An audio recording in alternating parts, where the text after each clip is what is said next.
Hi, I'm Clemens and welcome to the reveal of Hitman 3 Year 2.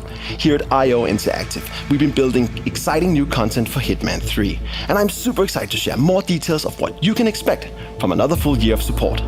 First things first, Hitman 3 Year 2 will start on the 20th of January 2022.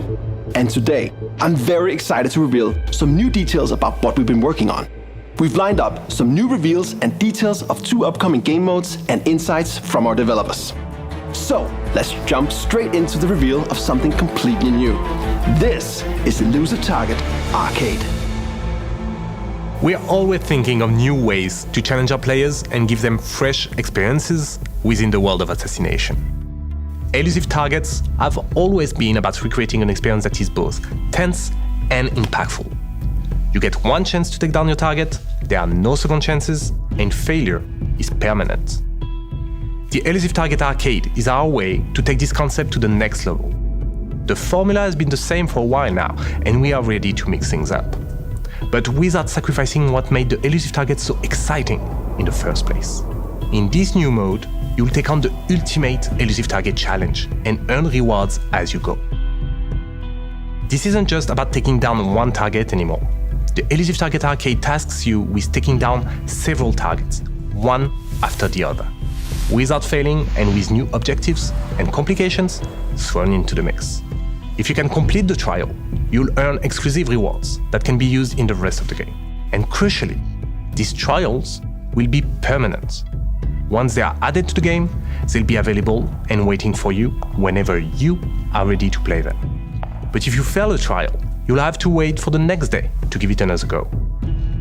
Through Year 2, we'll be updating the Elusive Target Arcade with more trials for you to take on and enjoy. We cannot wait to have you play the Elusive Target Arcade and let us know what you think. Elusive Target Arcade will be available for all Hitman 3 owners starting on January 20. We've been talking about changing the Elusive Target formula for a little while now, and we're excited to share the first details of how you can enjoy Elusive Targets in a new way. Now for something else that's coming to the game on January 20. And this is specific for PC players.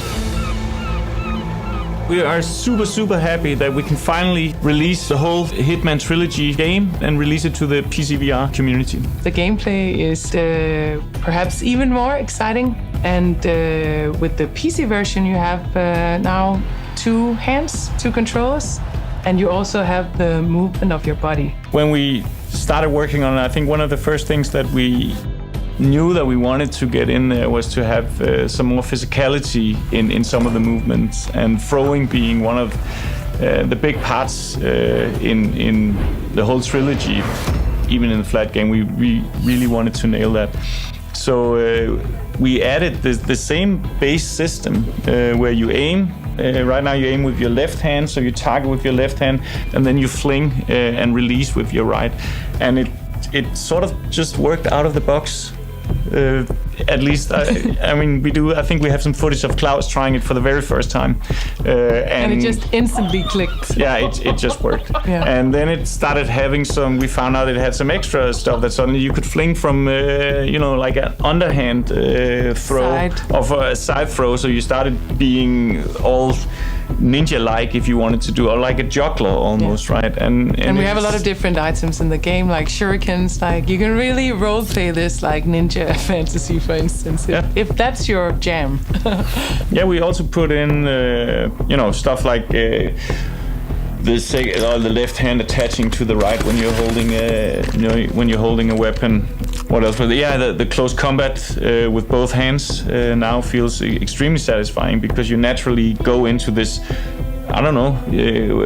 boxer stance or karate, that's your vibe, right? So this level of freedom, running through a level, slapping everybody on the way, like turning around, throwing something, then picking up a gun, shooting, like it turns into a kind of a ballet sometimes almost, and you can really express your inner, like what kind of version of 47 you are today.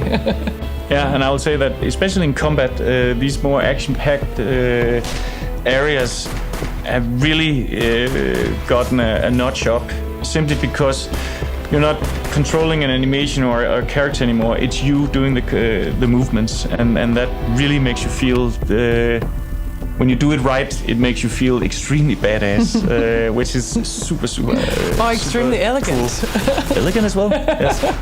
And sometimes you feel like an idiot. That's what you do in Hitman, right? Yeah. Yes, so we're super excited for everybody to be able to play it. It's happening right around the corner, and we can't wait to hear everybody's feedback and reactions and see what people figure out, what crazy ways they're gonna play the game. And PC VR is very much what? Have fun with it, really. PC VR is looking amazing, and PC players can look forward to experience the world of assassination in a whole new way in year 2. There's more to come for PC players a little later on, and we still have a new reveal of another game mode to come as well, so stay tuned for that.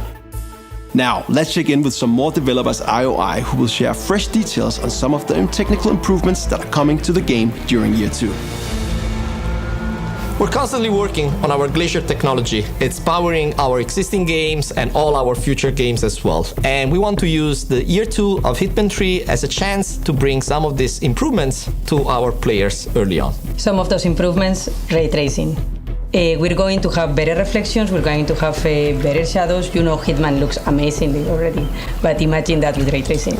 It's really, really good. And we are excited to bring it to you, like metals, waters. It's awesome. It's really looking very nice. And we're bringing this to you 2022. We're also continuing our partnership with Intel that brought so many cool advancements to Hitman 2 and Hitman 3 for PC gamers. This year, we're going up another notch and implementing, as one of the first studios, XeSS technology from Intel, which is going to be in the game soon. One more, variable rate shading. Is a technique that is for graphic cards. What it makes is, depending on the load of the graphic cards, renders the frame one way or the other. This means better performance, better looking game, and more fun. I'm sure you guys are going to love it. That was more great news for Hitman 3 Year 2. Now, I want to share a few announcements about how we'll be welcoming new players and supporting new platforms this year. Firstly, we're happy to share with our PC players that Hitman 3 will arrive on Steam at the start of year 2, with full support of VR and all the technical improvements that you've just seen. If you're completely new to the world of assassination, we're making it easier than ever to get started and play the full campaign in one single package. The Hitman trilogy includes Hitman 1, Hitman 2, and Hitman 3, giving you everything you need to jump straight into the world of assassination. And when year 2 launches on January 20, the Hitman trilogy will be available through the Xbox Game Pass catalog for both console and PC. All of our new and existing players have a lot to look forward to. And now, we're excited to share the first details of a major new game mode that is coming to Hitman 3 in just a few months' time. This is Freelancer. In Freelancer, you have a safe house. You don't get everything served for you as you do in the main missions usually. Everything is ready and you just show up in Paris or wherever. But here you actually have to do a little bit of this planning beforehand. And it does give a lot of... the role-playing part of it is really strong because you kind of feel like you are Hitman, basically. You can also visit all your different parts of the safe house. These are customizable, so you can, over time, kind of configure how you think your Hitman should live. As 47, you are taking on some cool freelance contracts. You have to find some criminal enterprises that are destroying the world slowly, and you have to choose which one you really hate and go against them. So really a campaign is a set of missions that spans across the world of assassination. So as a player, you should imagine going on a longer kind of campaign where you go to different missions and you choose the order you want to approach them in. So there's a lot of strategical considerations as well. So this gives a very varied experience whenever you play new campaigns. Yes, it combines the territories and the locations in new ways. When you're on a campaign, you are going up against various types of crime, basically. First off, you have to try and corner the leader. You do that by going to different locations where you take down some of the more ordinary members. And these are sort of bread and butter missions, but it all leads towards you cornering the leader. And the last territory will basically be where the leader is. So you also have some choice there that you can sort of pick where you want to face the leader. When you get to the final mission, you don't know exactly who the leader is. You have some intel that will help you, but you still have to unravel who the actual leader is. So this feels very random when you play over and over again, that you can't really learn the missions. You have to think every time. On these final missions, the leaders will also have additional help from their organization. There's some NPCs that are hidden but are very deadly, so you have to look out for those. There's also other NPCs that will basically spook the leader and alert the leader, so he or she will escape. So there's an added layer of difficulty. Every success in Freelancer basically comes down to your own skill and wits and creativity. Freelancer is very inspired by roguelike games. So we are adding way more consequence to what happens when you're on a mission than we normally do in the normal Hitman games and other game modes. During the missions, there will be suppliers that you can purchase gear from. So that's a new thing, and this is the way you actually build your arsenal in Freelancer. This gear is not persistent, so it means that if you bring it on a mission and actually die or drop it, then it's gone. So then you have to purchase it again, basically. So there's another layer of tension here, that you can't just get a lot of stuff for free. You actually have to build your arsenal and maintain it. Consumables will of course be gone when you use them, so you have to stock up on that. There's no backup plan. It's the sweaty palms we're going for. When you are in your safe house, then you have all the time in the world to plan, and you can figure out what to do. But when you have taken that plane and you are on location, then you better make it count. Freelancer is looking incredible and is currently in the final stages of development. It's currently scheduled for release in spring 2022, and we can't wait. We're nearing the end of the show, so let's recap. Today we introduced Elusive Target Arcade, a game mode that takes elusive targets to a new level. We're bringing Hitman VR to PC, and Hitman 3 will be arriving on Steam. Ray tracing is coming to PC, and the entire World of Assassination trilogy will be included in Xbox Game Pass 2. Finally, we shared the first details on Freelancer, an exciting new mode that will change the way you play and bring back Agent 47's safe house. I can't wait. All of that will be part of Hitman 3 Year 2 in the coming months.